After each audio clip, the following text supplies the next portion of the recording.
Para sa akin po, I think misconstrued or misunderstood yung balita regarding kay Bolbol na ayaw magpa-interview, ayaw magpa-picture. And kahapon nag-usap kami ni Homer Sison regarding dito. And sinabi niya may rule daw ang NBA na kailangan magpa-interview ng players.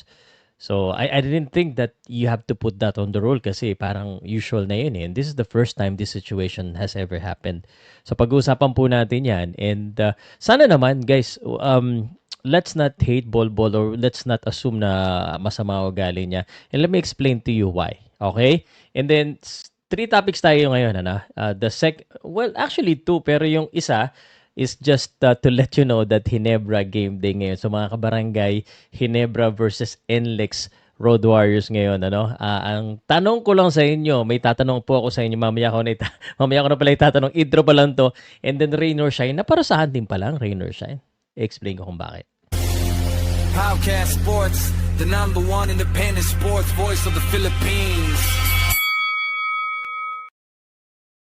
I'm back and every day we'll try to do a basketball discussion in the morning kasi every morning dyan yung fresh yung utak natin na nakapagkwentuhan tayo.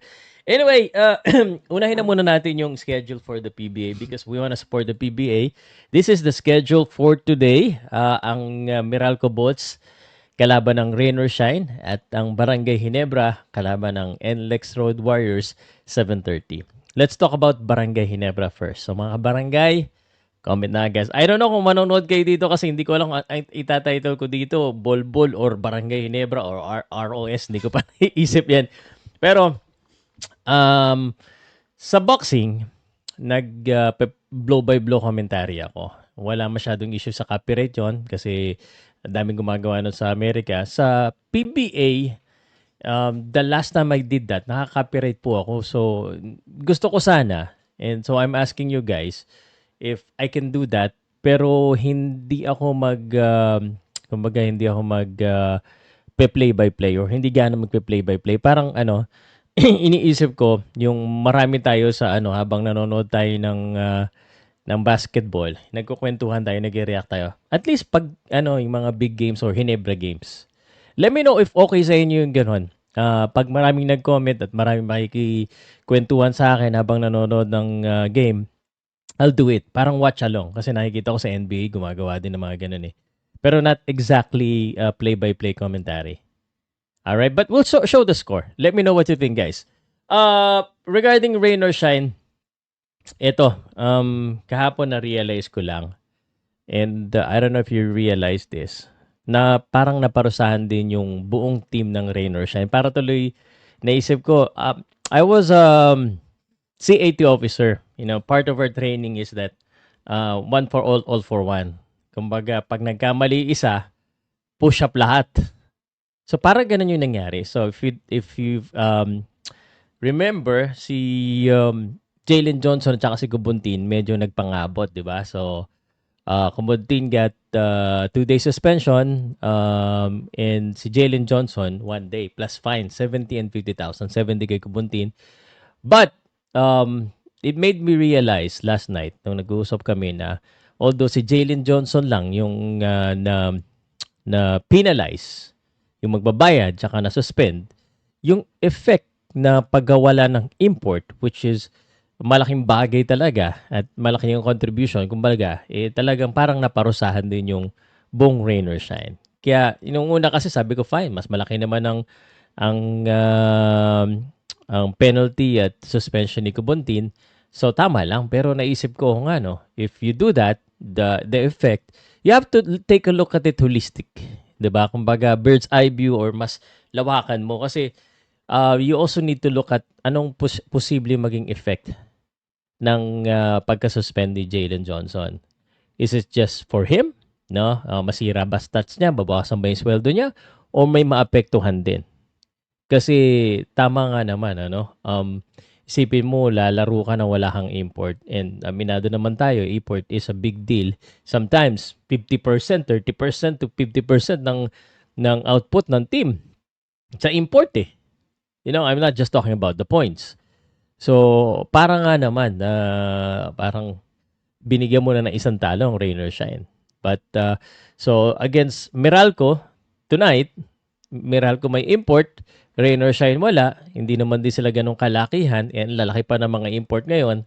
So that's a disadvantage. So it made sense na baka 1 day suspension lang kay Kubundin and then no suspension kay Jalen Johnson para hindi apektado yung team. Kasi naapektuhan din yung team. So maybe it makes sense. I don't know. Let me know what you think. Anyway, the last topic that I got, ito yung ni-research ko pa. So, of course, aminado naman tayo na one of the reasons kung bakit ang PBA biglang sumigla at biglang naging interesado kayong manood ng PBA sa venue at napapag-usapan, one of the reasons is ball-ball. Bihira lang tayo makakuha ng mga ganitong players na maglaro sa PBA na bata, magaling, and he's tall, he is skillful, plus ball-ball pa yung pangalan. So, aminin man natin hindi, that's part of the fanfare. No, and I'm sure Bol already knows this. So, naintindihan ko siya in a way. Naintindihan ko na baka yung mga tao napapagtripan yung pangalan ko. And there's also a write-up about Yao Ming na medyo suplado rin because iniisip niya mga freak show or something like that. And that's understandable. Plus, in-explain din yata ni Coach Chot Reyes na nag-a-adjust pa sa culture at mahiyain at private itong si Bol. No, and that's understandable. However, the life that he chose, if he is private, then he should have not chosen to play basketball, which is basically nagiging public figure siya. Yun. So, unang-una, sagutin muna natin kung meron bang rule. So, according to AI, in the NBA and most professional basketball league, there is a formal rule requiring players to be available for media interviews. Players are contractually obligated to speak with the media as part of their collective bargaining agreement and league policies. So, post-game availability, locker room access, injury expectation, mandatory training, and may consequence of refusal pa. No? If a player refused to participate in an interview, the league can impose fines, while players sometimes give short, repetitive, or no-comment answers, completely walking away or refusing to appear can result to penalties.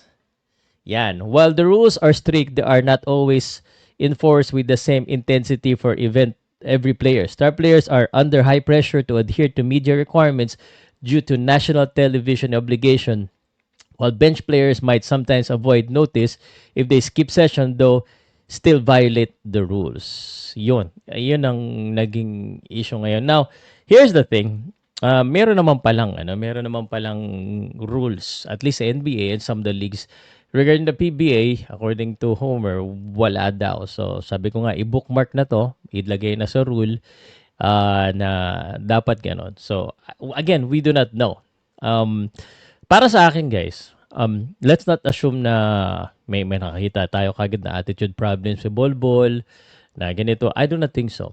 I think we should give him a chance. Siguro, again, first time na magjalor sa Pilipinas, maybe he thought that he can get away with this. But Bol is not the same player when he was playing in the NBA. Now, sa NBA, maraming superstar dito. Isa talaga siya sa star. So, mapapansin talaga siya kung hindi siya magpapa-interview, hindi siya magpapa-photo because aminin natin, talaga isa siya sa hinahanap ng fans. Ang dahilan kung bakit nakatutok ang maraming tao sa PBA, they're looking for Bol. Now, the situation with regards to yung mentality niya, yung private, yung shyness, yung pagiging introvert, that's very unfortunate. And we need to understand that. So, I think the PBA and Bol management should discuss this to have, kumbaga, a workaround if possible. Kasi, hindi naman talaga maganda na hindi siya magpa-interview. Kasi, that should be part of his obligations. Regardless if it's officially written on the PBA rulebook or not, especially isa siyang professional basketball players, nakapaglaro siya sa NBA, nakapag-interview siya. So, it makes the the fans and the people wonder bakit sa PBA ayaw niya. Lalo na naglalabasan yung mga picture na ayaw magpa-picture. Doon sa mga fans, wala tayong magagawa. Kung gusto niya maging suplado, so be it. But sa media, uh, I think that's part of his obligation. Kaya that's why may memo na. And I think gagawa naman ng paraan yan. I think baka sa mga susunod na games, magpa-interview na siya.